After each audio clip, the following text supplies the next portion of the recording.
New England 12.5 points favorite. Skip, I'll start with you first. 12.5? 12.5. What? Are you sure? Did you read that right? I did read that correctly. So how much trouble, in your opinion, are they in, even though they're low with the men? Stephen A. Smith, I fear I have done it again. Oh, boy. I have jinxed a team by picking it to win this year's Super Bowl. This is near disastrous. I won't go to disaster because there's still an outside long shot that Amendola will play on Thursday night against the New York Jets, division arch rivals. But let's think about this. There's no Aaron Hernandez, obviously. Gronk, as in Gronkowski, is expected back, I don't know when, couple of weeks, 3 weeks, and then how long will he stay back? I have no idea, because he's had one surgery after another, including back surgery. Now, we're down to Tom Brady's most trusted receiver is a former college quarterback who was picked in the 7th round named Julian Edelman, because I tried to make a case yesterday, and I know most people don't closely watch the Patriots the way I do, but Shane Vereen is now on IR and won't be back until week 11.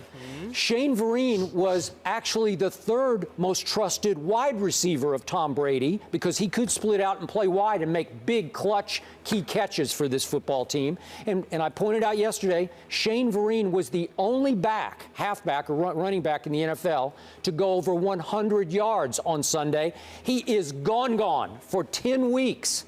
So I'm looking at 12.5-point spread against a Rex defense that always has bedeviled Tom Brady.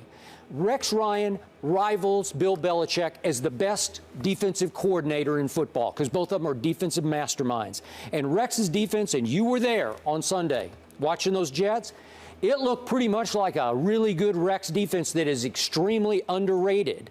So can Tom Brady, throwing to Julian Edelman, score more than, I don't know, 10 points against his... I'm not sure about that. Wow. Stephen Ridley's coming back out of the doghouse and will have to be the running back. The defense is still really, really good. And yet, Geno looked pretty good the other day. So could Geno put up 10 points? Yeah, I could see him putting up 10 points. 12.5-point line. Are you kidding me? This should be no more than about a 4-point line to me. New England at home against Rex's defense. Well, I'm going to say it should be about a 7-point line because they have Tom Brady. They'll find a way. We are talking about the Jets here, particularly on the offensive side of the ball. We hope to see more from Geno. He had a decent first game. Nothing, nothing earth-shattering, contrary to what people want you to believe. But he did go 24-38 for 256 yards, did throw a touchdown pass, did show exceptional poise at particular moments, did show that he has the athleticism and the wheels that Mark Sanchez does not have, and as a result, he's more of a threat. But I didn't think it was an earth-shattering performance. But with that being said, this defense is incredibly impressive. Muhammad Wilkerson looked good on Sunday. You got Barnes. He looked good. And Muhammad did go so far as to say they would beat the Patriots, yes, right? He did. I think he was answering a question. He was answering a question. Yeah. He didn't issue any guarantees. No. Said that he's very confident in his coaches and what have you, and et cetera, et cetera. But the Calvin Paces of the world, they show up. This kid that John Idzik drafted, Sheldon Richardson, Skip, he's a real deal. This kid looks like a stud right here. He just does. And I think that with all of that being said, their defense is formidable enough where it can give the Patriots some trouble scoring the football. By virtue of that, I anticipate a close game. But I am still not a believer in this Jets offense. I just don't. Bill Belichick and the Patriots defense obviously has a reputation of bending without breaking. Number 1 in turnover differential, a plus 25, I believe it was. They will bend, but they won't break. I don't think the Jets offense is the kind of offense that can make you bend. So as a result, you don't have to worry about breaking them, because what are they going to be able to do to really pose a significant threat? I just don't see. By the way, EJ did throw 2 touchdown passes against the Patriots. I understand in Buffalo, that, but I think that whether it's with Stevie Johnson or anybody else, I think that you have, if not weapons that can get it done themselves, weapons that can pose enough of a distraction so for others around you to be respectable. That's what I think the Bills have going for them. I don't think the Jets have that yet. They haven't proven that to me yet. I got to see it. Okay. Last point. I raved through the preseason about an undrafted free agent rookie receiver for the Patriots named Kenbrell Tompkins. Yes, you did.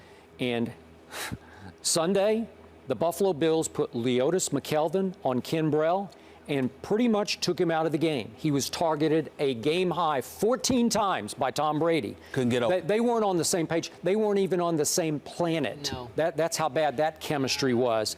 Kenbrell has stud potential. In 2 or 3 days, they're not even going to practice. They're just going to walk through. Is he going to suddenly flip that switch and figure it out? I doubt it by Thursday. I'm just talking about Thursday night. I still hang in with my prediction.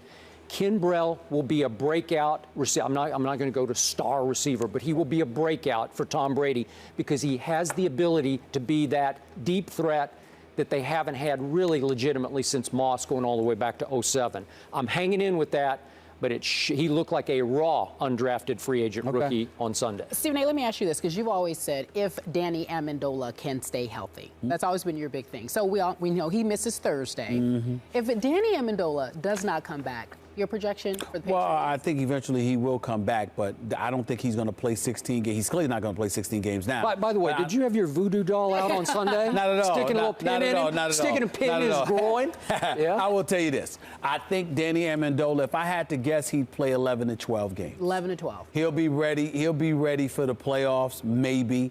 But there's no way he's not going to miss a few games. He doesn't have durability on his. All I got to tell you is on an already pulled groin, Yeah. he was spectacular in the second half. Okay. Spectacular. He took the game over.